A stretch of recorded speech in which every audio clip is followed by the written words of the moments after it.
Alors, une petite vidéo pour présenter l'outil Trello.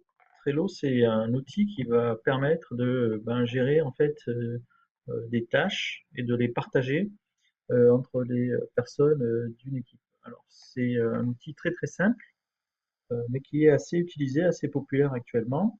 C'est un outil qui est en ligne. C'est aussi un outil donc qui est propriétaire. Alors ça, c'est un de ses inconvénients, c'est-à-dire qu'on peut pas l'installer, on ne pourrait pas l'installer en interne.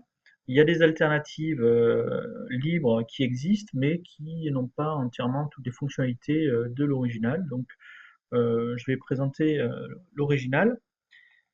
Le principe donc de Trello, en fait, c'est de, alors je vais faire un exemple très très basique.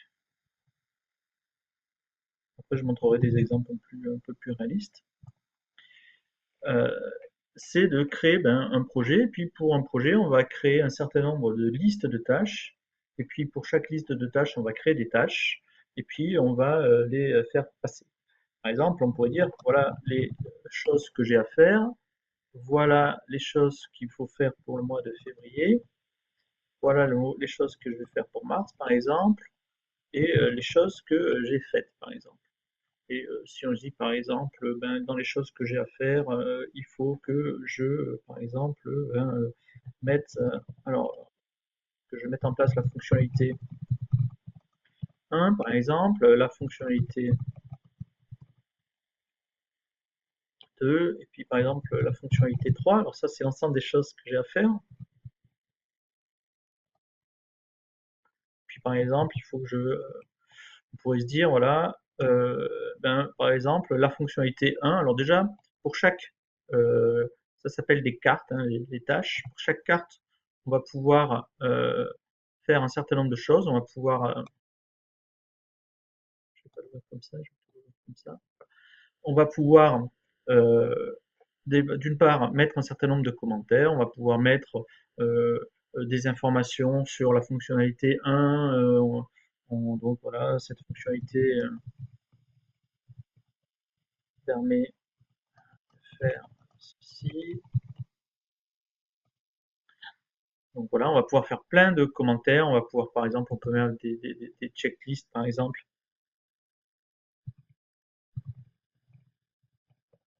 C'est-à-dire, voilà, ça va être mes sous-fonctionnalités. Donc là, par exemple, la sous-fonctionnalité.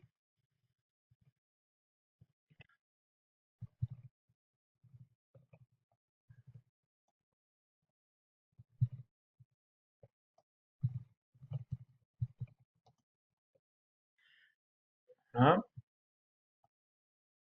Et donc, au fur et à mesure, on va pouvoir cocher l'avancement si jamais les choses sont avancées. Et les gens qui vont voir les tâches vont pouvoir voir l'état d'avancement de la tâche. Ce qui est intéressant aussi, c'est qu'on va pouvoir attribuer par exemple, des étiquettes à, à une tâche. Par exemple, on va dire, en vert, hein, je vais mettre les étiquettes, par exemple, qui correspondent à du développement. Par exemple, en jaune, j'aurais pu dire en jaune, c'est la configuration. On peut s'adapter. Ce qui fait le succès en fait de Trello, c'est que tout le monde en fait utilise Trello un peu à sa sauce.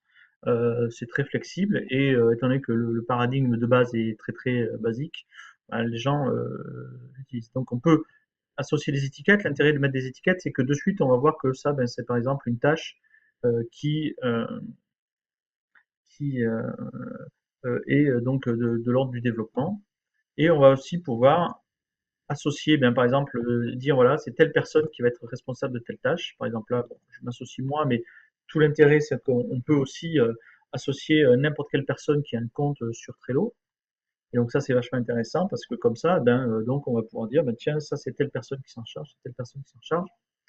Et puis aussi, par exemple, on peut fixer des échéances. On peut dire voilà, il faut que ce soit fini avant le 25. Et puis même, on peut brancher en fait son calendrier Google euh, dessus et ça va vous permettre d'avoir des alertes de ce genre de choses. On peut mettre pour aller des pièces jointes et puis en plus, il y a même euh, des plugins, donc des modules complémentaires qui se rajoutent dans Trello. C'est-à-dire que en fait, là par exemple par rapport à l'interface qu'on peut avoir lorsqu'on se connecte sur Trello, vous voyez, il y a des choses qui sont supplémentaires. Là, par exemple, c'est des items là, qui apparaissent, c'est parce que j'ai activé des plugins qui permettent de faire des méthodologies un peu agiles, donc pour suivre l'activité, ce genre de choses. Et tout l'intérêt de Trello, c'est que quand même, on va pouvoir facilement dire voilà, euh, je vais passer mes cartes d'une liste à l'autre, ce qui va indiquer voilà, ça va passer euh, d'un d'un état à l'autre. Par exemple, on peut se dire ben voilà, pour février, les choses qu'on va faire, ça va être ces deux fonctionnalités. Par exemple, celle-là, on va la faire en mars. Ça serait bien là qu'on fasse une livraison, la livraison version 1.0. Et puis, alors, par exemple, on pourrait dire, ben là, les livraisons, je vais les mettre, je vais les mettre en violet, livraison.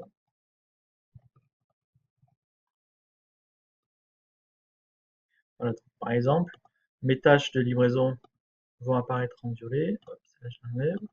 Et là, par exemple, j'aurai la livraison de la V2.0. Ah, je me suis trompé.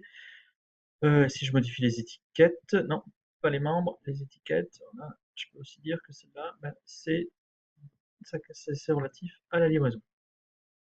Donc là, on va pouvoir, par exemple, avoir un premier aperçu déjà de nos tâches. Alors là, on a dit, j'ai décidé, par exemple, de segmenter ça selon le mois, mais on pourrait dire, voilà, je vais segmenter ça d'une autre manière, selon le périmètre, selon les genres de fonctionnalités, ce genre de choses. Donc normalement, par exemple, là, on pourrait imaginer que dans la liste à faire, on a tout l'ensemble des fonctionnalités d'un logiciel.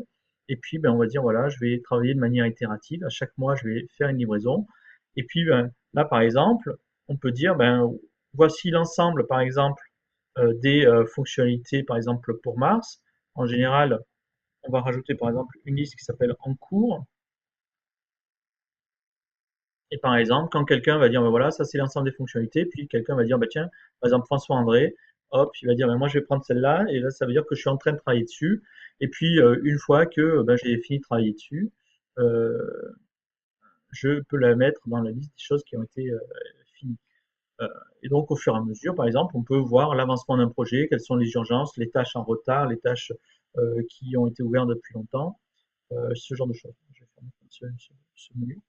Donc, c'est un concept très très simple, mais nous on l'utilise aussi sur un certain nombre de projets.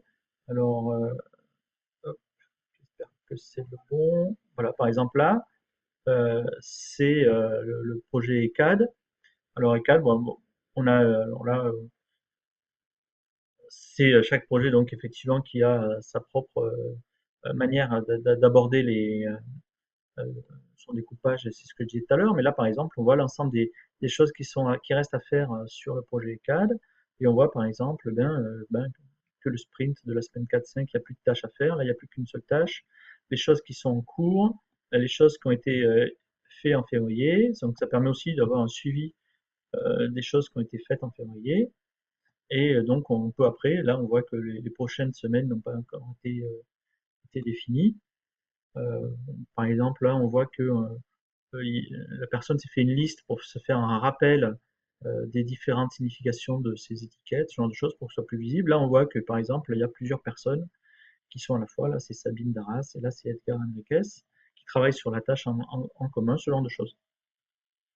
Si on peut prendre un autre exemple, voilà, par exemple, une fiche que j'ai commencé à initialiser sur le catalogue des métadonnées du portail Aeris. Bon, on voit que là, voilà, on a une liste, donc, en terminologie agile, le backlog, c'est l'ensemble des choses à faire.